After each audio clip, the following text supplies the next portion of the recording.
Hi friends, welcome back to మన channel. ఈరోజు మన ఛానల్లో వామ్ రైస్ ఎలా చేయాలో నా స్టైల్లో చూపిస్తానండి. సో దానికి కావాల్సిన పదార్థాలు ఏంటో ముందుగా చూసేద్దాము.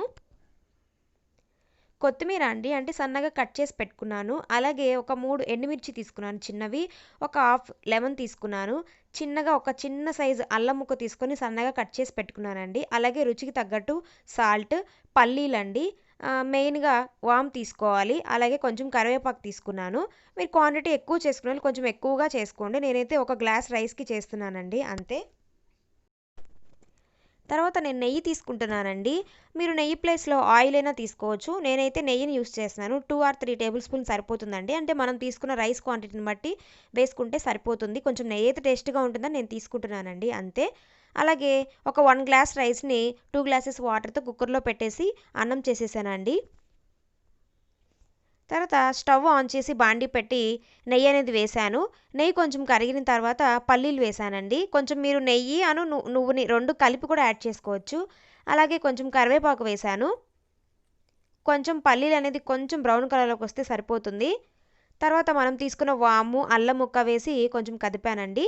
తర్వాత మనం తీసుకున్న రైస్ని యాడ్ చేశాను. నెమ్మదిగా కొంచెం యాడ్ చేసుకోండి. యాడ్ చేసి తర్వాత ఒక స్పూన్ సాల్ట్ అనేది వేస్తున్నాను. ఒకవేళ టేస్ట్కి ఇంకొంచెం ఎక్కువ కావాలి అనుకుంటే మీరు చూసుకొని యాడ్ చేసుకోండి, సరిపోతుంది. వేసి బాగా మిక్స్ చేసుకోవాలండి.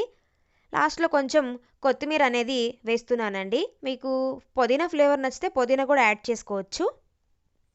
బాగా మిక్స్ చేసుకోవాలండి. ఆ వాము మొత్తము అన్నంలోకి బాగా కలిసే విధంగా బాగా మిక్స్ చేసుకోవాలి.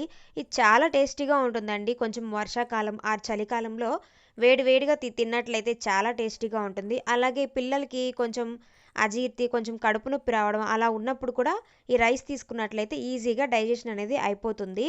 నేను లాస్ట్లో లెమన్ అనేది యాడ్ చేసుకుంటున్నాను. ఇది పూర్తిగా ఆప్షనల్ అండి. మీకు ఇష్టం లేనట్లయితే దీన్ని అవాయిడ్ చేయొచ్చు. కొంచెం పుల్ల పుల్లగా ఉంటుంది కదా అన్నట్టు యాడ్ చేస్తున్నాను. మీకు కూడా నచ్చినట్లయితే యాడ్ చేసుకోండి. చాలా ఈజీగా క్విక్గా అయిపోతుందండి. వేడిగాను బాగుంటుంది, అలాగే కూల్గా కూడా బాగుంటుంది. మీరు ఒకసారి ట్రై చేసి చూడండి, చాలా చాలా టేస్టీగా ఉంటుంది. ఓకే, నా ఛానల్ కనుక నచ్చినట్లయితే తప్పకుండా సబ్స్క్రైబ్ చేసుకోండి. అలాగే మీ ఫ్రెండ్స్ అండ్ ఫ్యామిలీ మెంబర్స్కి షేర్ చేయండి. అలాగే మీకు మరిన్ని రెసిపీస్ కావాలంటే కింద కామెంట్ సెక్షన్లో కామెంట్ చేసేయండి. Thanks for watching.